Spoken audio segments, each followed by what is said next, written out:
Hello, അപ്പോൾ എല്ലാവർക്കും നമ്മുടെ പുതിയൊരു വീഡിയോയിലേക്ക് സ്വാഗതം കേട്ടോ. അപ്പോൾ എല്ലാവർക്കും സുഖമാണോ? ഞങ്ങൾക്ക് ഇവിടെ സുഖമാണ് കേട്ടോ എല്ലാവർക്കും. അപ്പോൾ ഞങ്ങളുടെ ഒരു വെഡ്ഡിങ് ആനിവേഴ്സറി ദിവസം എടുത്തൊരു വീഡിയോ ആണ് ഇത്.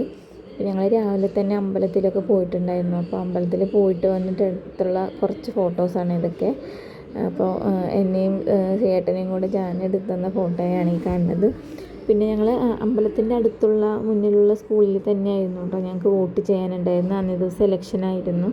അപ്പോൾ ഞങ്ങൾ അവിടെ പോയിട്ട് വോട്ട് ചെയ്തിട്ട് അങ്ങനെ നേരെ മാർക്കറ്റിലോട്ടാണ് കേട്ടോ പിന്നെ പോയത്. മാർക്കറ്റിൽ പോയിട്ട് കറിക്കുള്ള സാധനങ്ങൾ എന്തൊക്കെയെങ്കിലും വാങ്ങിച്ചിട്ട് വീട്ടിലേക്ക് പോകാമെന്ന് വിചാരിച്ചു. സാധാരണ നമ്മുടെ എല്ലാ സെലിബ്രേഷനും ഞങ്ങൾ ഇങ്ങനെ ആയിരിക്കും കേട്ടോ. എന്തെങ്കിലുമൊക്കെ ഫുഡൊക്കെ വെച്ച് ഇഷ്ടപ്പെട്ട ഫുഡൊക്കെ ഉണ്ടാക്കി വീട്ടിൽ നിന്ന് തന്നെ കഴിച്ചിട്ട് സെലിബ്രേറ്റ് ചെയ്യാറാണ് പതിവ്. അങ്ങനെ പുറത്തേക്ക് പോവുക അങ്ങനത്തെ പരിപാടികളൊന്നുമില്ല. അപ്പോൾ നമ്മൾ മാർക്കറ്റിലേക്ക് വന്നിട്ട് ഇതേ മട്ടണൊക്കെ ഓൾമോസ്റ്റ് തീരാറായിട്ടുണ്ടായിരുന്നു. അപ്പോൾ അത് വാങ്ങിച്ചിട്ട് പിന്നെ ലീവ് ദിവസമാണല്ലോ ഇലക്ഷൻ്റെ, അത് കാരണം മാർക്കറ്റിൽ അത്യാവശ്യം കുറച്ച് തിരക്കൊക്കെ ഉണ്ടായിരുന്നു. പിന്നെ ഇതേ മീനുകളൊക്കെ കുറേ ഉണ്ട്, അത്യാവശ്യം കുറേ മീനുകളൊക്കെ ഉണ്ടായിരുന്നു. പക്ഷേ ഈ മീനുകളുടെ കുറേയധികം മീനുകളുടെ പേരൊന്നും എനിക്കറിയില്ല. കക്കറച്ചിയൊക്കെ ഉണ്ട്. അപ്പോൾ ചേട്ടന് കക്കറച്ചി ഭയങ്കര ഇഷ്ടമാണ്. എന്നിട്ട് എന്നോട് ചോദിക്കുന്നുണ്ടായിരുന്നു എന്ത് മീനാണ് വാങ്ങിക്കേണ്ടത്, എന്താ വേണ്ടതെന്ന് പറയുന്നത്. എനിക്കാണെങ്കിൽ എല്ലാ മീനുകളും കൂടെ കാണുമ്പോഴത്തേക്കും ഏത് മീനാണ് വാങ്ങിക്കേണ്ടത് എന്നുള്ള കൺഫ്യൂഷനാണ്. എപ്പോഴും അങ്ങനെ തന്നെയാണ് കേട്ടോ. അപ്പോൾ ഞങ്ങളൊന്ന് നടന്ന് ആദ്യം എല്ലാം കണ്ടിട്ട് എന്തെങ്കിലും വാങ്ങിക്കാമെന്ന് പറഞ്ഞിട്ട് പോവുകയാണ്. ഇതേ ഷാർക്കിൻ്റെ കുഞ്ഞിതാണ് കേട്ടോ ഈ കാണുന്നത്. അങ്ങനെ എല്ലാ മീനും കണ്ടിട്ട് ഞാൻ പുറത്തേക്ക് വന്ന് നിന്നു കേട്ടോ. നിങ്ങൾ എന്തെങ്കിലും വാങ്ങിച്ചോ, എനിക്കറിയാൻ പാടില്ല എന്ന് പറഞ്ഞിട്ട് ഇങ്ങനെ പുറത്ത് വന്ന് നിന്നു.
പിന്നെ ഫുഡൊക്കെ കഴിച്ച് നമ്മൾ നേരെ വീട്ടിലെത്തിയിട്ട് അതിന് ഫുഡൊക്കെ ഇതൊന്ന് ക്ലീൻ ചെയ്ത് ഫുഡ് ഉണ്ടാക്കിയിട്ട് വേണം ലഞ്ചൊക്കെ കഴിക്കാനായിട്ട്. അപ്പോൾ മട്ടണും കക്കയിറച്ചിയും ചെമ്മീനുമാണ് ഉള്ളത്. അപ്പോൾ ചെമ്മീനും ബീൻസും കൂടെ കറി വെക്കാം. പിന്നെ കക്കയിറച്ചി എപ്പോഴും പോലെ റോസ്റ്റ് മാത്രമേ ചെയ്യാറുള്ളൂ സാധാരണ, അതും ചെയ്യണം. അപ്പോൾ ഞാൻ ആദ്യം തന്നെ മട്ടൺ കഴുകി വൃത്തിയാക്കിയിട്ട് ഉപ്പും മഞ്ഞൾപ്പൊടിയും കുരുമുളക് പൊടിയും കൂടി ഇട്ടിട്ട് വേവിക്കാനായിട്ട് വെച്ചിട്ട്, അപ്പോൾ മട്ടൺ വെന്ത് വരാൻ കുറച്ച് സമയം എടുക്കുമല്ലോ, അപ്പോഴത്തേക്ക് നമുക്ക് ഇതൊക്കെ ക്ലീൻ ചെയ്യാമെന്ന് ഓർത്തിട്ട് അതാദ്യം തന്നെ അടുപ്പത്താക്കിയേ. പിന്നെ ചോറിനുള്ള വെള്ളവും വെച്ചിട്ടുണ്ട് കേട്ടോ. അപ്പോൾ ഞാനൊന്ന് ചട്ടിയിലാണ് ചോറ്. സാധാരണ ഞാൻ പൊന്നിയരിയുടെ ചോറാണ് വെക്കാറ് കുക്കറിൽ. അപ്പോൾ ഇന്ന് ഇതിൽ ചട്ടിയിലിരുന്നോട്ടെ എന്ന് വിചാരിച്ചിട്ട് വേറെ റൈസാണ് കേട്ടോ വെക്കുന്നത്. അപ്പോൾ ഞാൻ കലത്തിൽ വെള്ളം വെച്ചിട്ടുണ്ട്. എന്നിട്ട് അതേ കക്ക വൃത്തിയാക്കാൻ നിൽക്കുകയാണ് കേട്ടോ. അപ്പോൾ ഈ കക്ക വൃത്തിയാക്കുമ്പോൾ ഇതിനകത്തൊരു വേസ്റ്റ് ഉണ്ടാവുമല്ലോ, ഇതിങ്ങനെ ഞെക്കി എടുത്തിട്ട് കുറേ സമയം പോകും കേട്ടോ. അപ്പോൾ സാധാരണ ഈ കുഞ്ഞു കക്കയൊന്നും വാങ്ങിക്കുമ്പോൾ ഇതിങ്ങനെ വൃത്തിയാക്കാൻ ഉണ്ടാവാറില്ല, ഈ വലുതിലൊക്കെയാണ് ഇങ്ങനെ ഉണ്ടാവുക. അപ്പോൾ അതേ വെള്ളം തിളച്ചിട്ടുണ്ട്. അപ്പോൾ ഞാൻ അതേ അരി ഇട്ട് കൊടുത്തിട്ടാണ്. ഇനി അരി അവിടെ കിടന്ന് വെന്തോളും. പിന്നെ അതേ ചെമ്മീൻ വൃത്തിയാക്കിയിട്ട് ഉപ്പും മഞ്ഞൾപ്പൊടിയും കൂടി ഇട്ടിട്ട് വേവിക്കാൻ വെച്ചിട്ടുണ്ട്. അപ്പോൾ ഇതൊന്ന് നന്നായി തിളച്ച്, ചെമ്മീൻ വേവാൻ അധികം സമയമൊന്നും വേണ്ട. പിന്നെ അത് വെന്ത് വരുമ്പോഴത്തേക്കും നമ്മൾ കട്ട് ചെയ്ത് വെച്ച ബീൻസും കൂടി ഇട്ട് കൊടുത്തിട്ട് ഇതൊന്ന് അടച്ച് വെച്ച് വേവിക്കാം. അപ്പോൾ ഇതിൻ്റെ ചെമ്മീൻ്റെ ഫ്ലേവറൊക്കെ ഈ പച്ചക്കറിയിലേക്ക് പിടിച്ച് വരുമ്പോഴത്തേക്കും നല്ലൊരു ടേസ്റ്റാണ് കേട്ടോ. ഇങ്ങനെ അപ്പോൾ എല്ലാ പച്ചക്കറികളും നമ്മൾ ചെമ്മീൻ്റെ കൂടെ ഇട്ട് വെക്കാറുണ്ട്. അപ്പോൾ നമുക്ക് കറികൾക്ക് ആവശ്യമായിട്ടുള്ള ചെറിയുള്ളിയും ഇഞ്ചിയും വെളുത്തുള്ളിയൊക്കെയാണ് കേട്ടോ ഈ ചതച്ചെടുക്കണത്.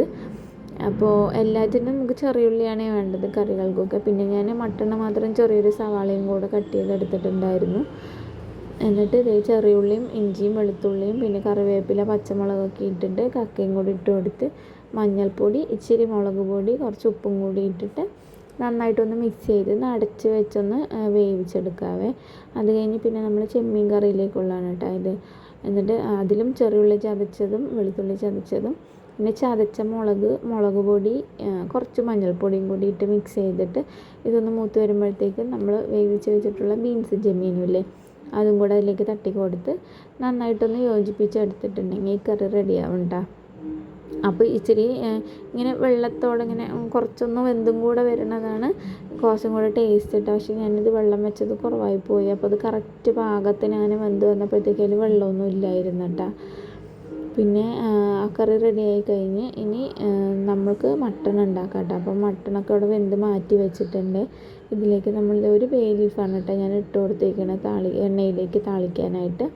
പിന്നെ ചെറിയുള്ളിയും സവാള വെളുത്തുള്ളി ഇഞ്ചി പേസ്റ്റ് പച്ചമുളക് പിന്നെ ഈ മസാലപ്പൊടി ഞാൻ റോസ്റ്റ് ചെയ്ത് പൊടിച്ചെടുത്താണ് കേട്ടോ. മല്ലിപ്പൊടി മുളക് പൊടി പിന്നെ നമ്മുടെ ഹോൾ ഗരം മസാലയിലെല്ലാം കൂടെ റോസ്റ്റ് ചെയ്തിട്ട് പൊടിച്ചെടുത്താണ്. അപ്പോൾ അതൊക്കെ ഒന്നിട്ട് വഴറ്റിയിട്ട് ശേഷം തക്കാളി ഇട്ട് കൊടുക്കുന്നുണ്ട്. തക്കാളിയൊക്കെ ഒന്ന് വെന്ത് വന്നിട്ട് നമുക്ക് അതിലേക്ക് മട്ടൺ ഇട്ട് കൊടുത്തിട്ട് അധികം വെള്ളമൊന്നും ഇല്ലാത്ത പോലത്തെ ഒരു കറിയാണ് കേട്ടോ ഞാൻ ഉദ്ദേശിക്കുന്നത്. ജസ്റ്റ് ഇങ്ങനെ അങ്ങനെ വരട്ടിയെടുക്കൂലേ നമ്മൾ, അധികം ഗ്രേവി ഒന്നും ഇല്ലാത്ത പോലെ. അപ്പോൾ ആദ്യം തന്നെ അതിലത്തെ കുറച്ച് വെള്ളമൊക്കെ ഇട്ട് കൊടുത്ത് ഈ മസാല ഒന്ന് നന്നായിട്ട് മൂപ്പിച്ചെടുക്കണം കേട്ടോ. നന്നായിട്ടൊന്ന് തിളച്ച് വരുമ്പോൾ നമുക്ക് ആ മട്ടണും കൂടി ഇട്ടിട്ട് നന്നായിട്ടൊന്ന് തിളപ്പിച്ച് വറ്റിച്ചെടുക്കണം. അതുകൊണ്ടാണ് അധികം വെള്ളം ആഡ് ചെയ്ത് കൊടുക്കാത്തത്.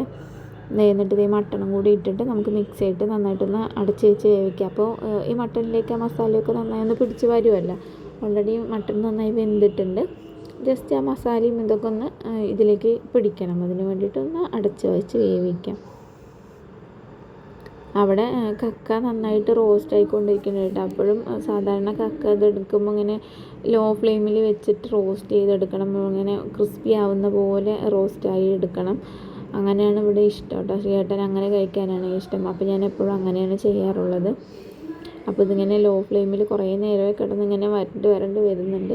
അവസാനമാണ് കേട്ടോ മറ്റേ പെരിഞ്ജീരകവും കുരുമുളകും പൊടിച്ചതും പിന്നെ കുറച്ച് ഗരം മസാലയും കൂടെ അതിലേക്ക് ആഡ് ചെയ്ത് കൊടുക്കുന്നുണ്ട് കേട്ടോ. അത് കഴിഞ്ഞ് ഇതേ മട്ടൻ കറിയൊക്കെ ഇവിടെ സെറ്റായി വന്നിട്ടുണ്ട്. ഈ ഒരു പരുവത്തിലാണ് ഞാനിത് എടുത്തത്. അധികം കറി ചാറൊന്നും ഇല്ലാത്ത പോലെ ഇങ്ങനെ കുറച്ച് കട്ടിക്ക് കുറുകിയിരിക്കുന്ന ഒരു കറിയാണ്.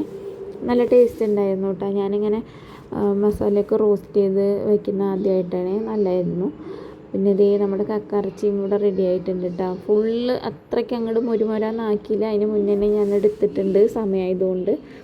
പിന്നെ ഇതേ ചോറ് വെന്ത് വന്നിട്ടുണ്ട് കേട്ടോ. അപ്പോൾ ചോറ് വാർത്ത് വെച്ചു. പിന്നെ കുറേ പാത്രങ്ങളൊക്കെ കഴുകാനുണ്ടായിരുന്നു. അപ്പോൾ പാത്രങ്ങളൊക്കെ കഴുകി എല്ലാം തുടച്ച് വൃത്തിയാക്കി. പക്ഷേ കറികളൊക്കെ വെച്ച് ഈ പണിയൊക്കെ കഴിഞ്ഞ് വന്നപ്പോഴത്തേക്കും അവർ രണ്ടുപേരും കിടന്ന് ഉറങ്ങിക്കളഞ്ഞിട്ടാ. കളിച്ച് അങ്ങനെ കിടന്ന് ഉറങ്ങിപ്പോയി. അപ്പോൾ അവർ എണീറ്റിട്ട് വേണം ഇനി ഫുഡ് കഴിക്കാൻ. അപ്പോൾ നമുക്ക് എന്തൊക്കെയാണ് കറി എന്നൊക്കെ ഇതൊക്കെയാണ് കേട്ടോ. കറി മട്ടനുണ്ട്, കക്കറച്ചിയുണ്ട്, പിന്നെ ദേ ചെമ്മീനും ബീൻസും കൂടെ ഉണ്ട് കേട്ടോ. ഇത് ചോറ്, പിന്നെ വലിയ അരിയാണ് കേട്ടോ ചോറ് വെച്ചത്. പിന്നെ ശ്രീയേട്ടൻ്റെ പ്ലേറ്റാണ് കേട്ടോ. അപ്പോൾ ശ്രീയേട്ടൻ ഇതേ കറികളെല്ലാം വിളമ്പി കൊടുത്തിട്ടുണ്ട്. ഇതെൻ്റെ പ്ലേറ്റാണ്. ഞാൻ കക്കറച്ചി കഴിക്കൂല, അതുകൊണ്ട് അത് എടുത്തിട്ടില്ല. അപ്പോൾ ഈ കറികളൊക്കെ കൂട്ടി നമ്മളിന്ന് ഫുഡ് ഒരുമിച്ചിരുന്ന് കഴിച്ചു. അങ്ങനെ ഇതാണ് കേട്ടോ നമ്മുടെ ആനിവേഴ്സറി ഡേ. നമ്മുടെ മിക്കവാറും എല്ലാ സെലിബ്രേഷൻസും ഇങ്ങനെയൊക്കെയാണ് കേട്ടോ. ഇഷ്ടപ്പെട്ട ഫുഡൊക്കെ ഉണ്ടാക്കി ഒരുമിച്ചിരുന്ന് കഴിക്കുക, ഇതൊക്കെയാണ് കേട്ടോ നമ്മുടെ സെലിബ്രേഷൻ. അപ്പോൾ വീഡിയോസൊക്കെ ഇഷ്ടമാവുകയാണെങ്കിൽ വീഡിയോ കാണുമ്പോൾ ഒന്ന് സബ്സ്ക്രൈബ് ചെയ്ത് സപ്പോർട്ട് ചെയ്യണം, ലൈക്ക് ചെയ്യുക, ഷെയർ ചെയ്യുക. വീണ്ടും കാണാം കേട്ടോ. Take care, bye, see U.